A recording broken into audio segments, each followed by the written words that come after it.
Baniriza basibo ne banyabo muli mutya kansubenti bintu bitambulira ddala bulungi nnyo mwebale ddala gye musinzira okubanga ate gye muli bitambula bitya saidi eyo nze Jamaalu we Nakaseke. Assalamu alaikum warahmatullahi wabarakatuhu. Embeera ebayise etya eyo gye muli bannange nno ebintu byo birina engeri gye byewuunyisaamuko. His Excellency Bobi Wine Robert Kyagulanyi Ssentamu ali ku country tour, yazzeemu n'akola country tour. Twalabye ebibadde bundi bujjo, ebya Bushenyi twabirabye, ebintu bingi nnyo nnyo nnyo nnyo nnyo nnyo ebyewuunyisa naye nga nzijukira bw'oba ojjukira bulungi nnyo omwogezi wa poliisi saidi ye bundi bujja eyo yavaayo n'ategeezera omukulu n'agamba nti omu ku bakulu ba poliisi n'agamba nti bagezaako okulaba nga bakuuma obutebenkevu n'obuntubulamu kyolati zino move zino political movements tebasobola kukola, baba tebakola like bwegugungo, baba tebayonona bintu by'abantu, baba tebayonona tawuni kubanga bibeera bingi nnyo ebibeerawo mu mbeera emu oba endala. So ng'era bw'omanyi ebiseera ebisinga tutambula bwe tutyo mpola mpola mpola mpola. Naye ebyobufuzi nze mbyewuunya, simanyi gwe bwekyolowooza naye nze ebyobufuzi mbyewuunya. Olwaleero mukkiriza kubanga lujuzi bagenda National Unity Platform yagenda neraba Uganda Police ne basisinkana. Kwegamba olwaleero bibeera birala ne bivaayo nti kati babakkiriza mutambule, ate batuuka mu kitundu ekirala ate ne bagaana okutambula. Kati awo n'ogamba ekituufu kyekyaki? Kwegamba waliwo ebintu ebimu byeweebuuza n'ogamba ye naye ekituufu kyekiruwa? Kitegeera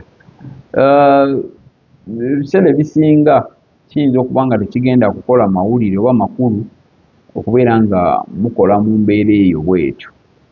Kiyinza obutakola ekyo makulu oba mawulire, naye njagala okwongera obategeeza n'okubabuulira nti eggwanga lyo lirina okukyuka.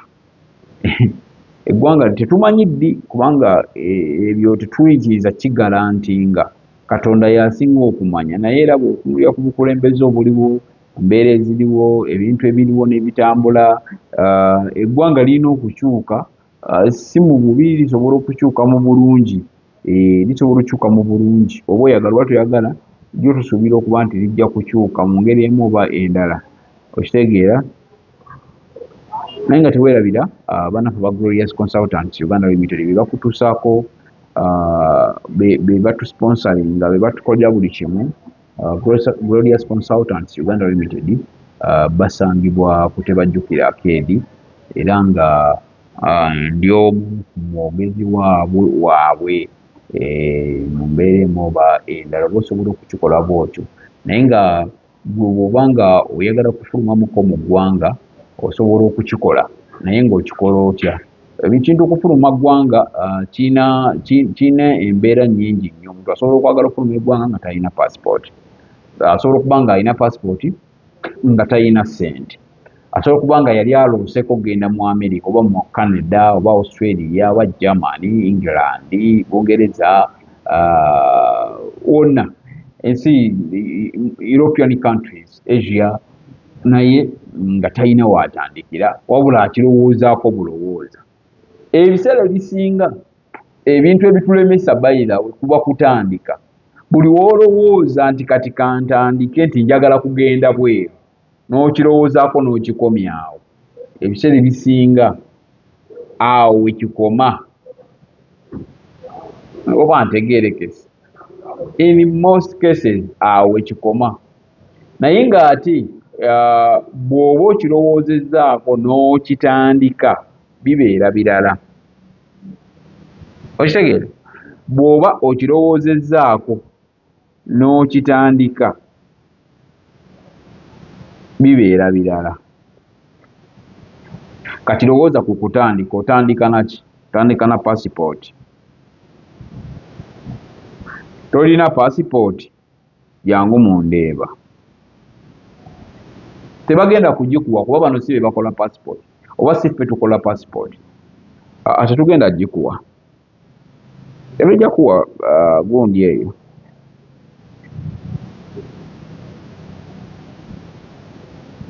Kola ekintu kimu. Owulira bulungi? Nkolera ekintu kimu. Glorious Consultants bw'omala okufuna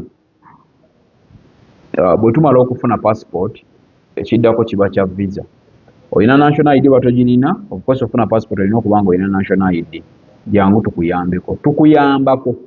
Si ffe tugikola. Tukuyambako buyambi n'ofuna visa, n'ofuna national ID. From national ID n'ofuna passport. Okufuna passport tikati njagala visa, njagala ya nsi kintu njagala ya America. Bwe jangu kutebajjukira Arcade Mundeeba. Tusangibwa wano ku Kalungi Motors, opposite Kalungi Motors, abamanyi Mundeeba. Womanyi Popo, waliwo petrol station bagita Petrol City, then opposite.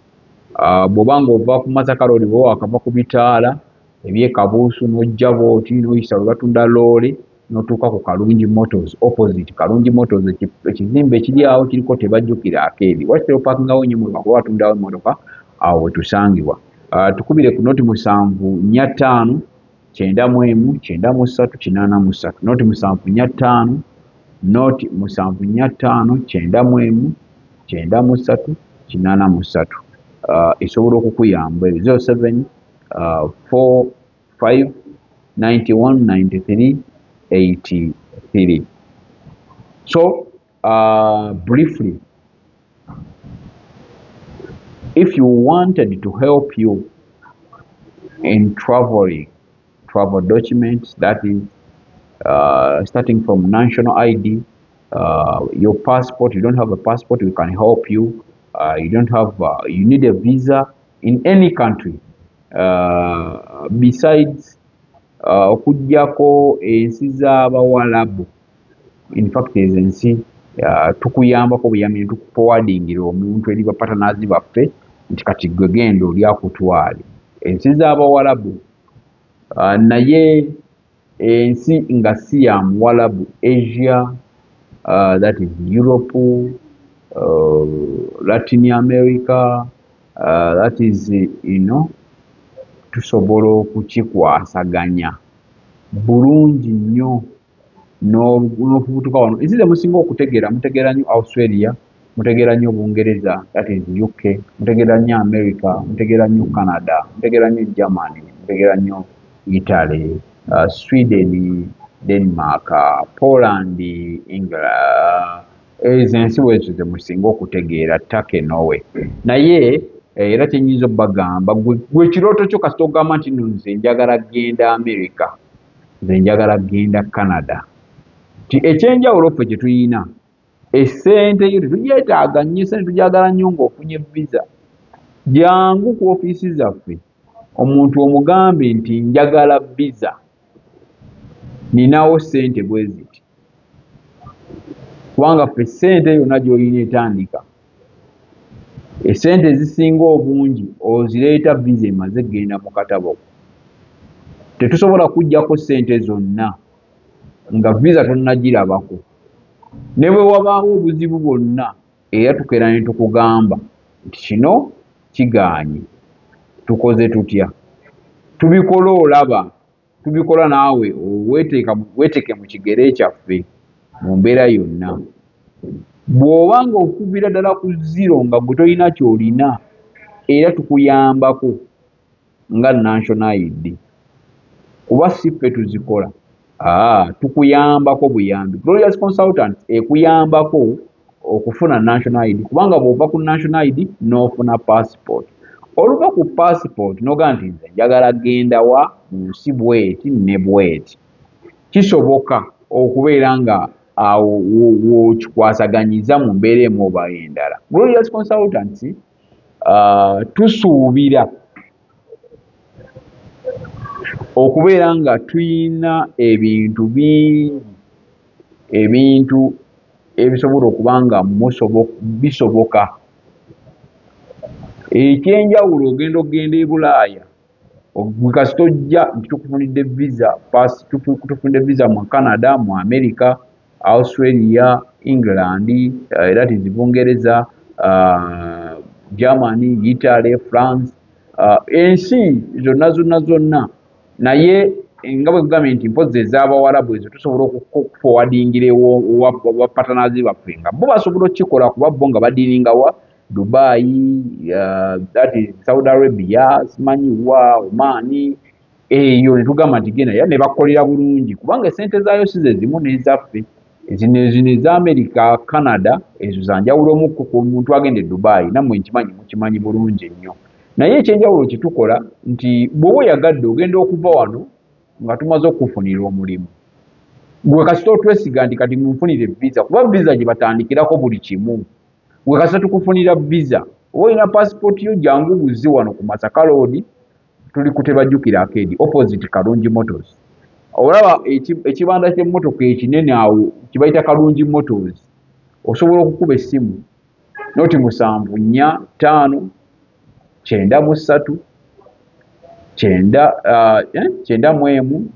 93 93 esobola okubanga ekuyambako kubanga tuba tukulagirira awo mu bwangu 745 93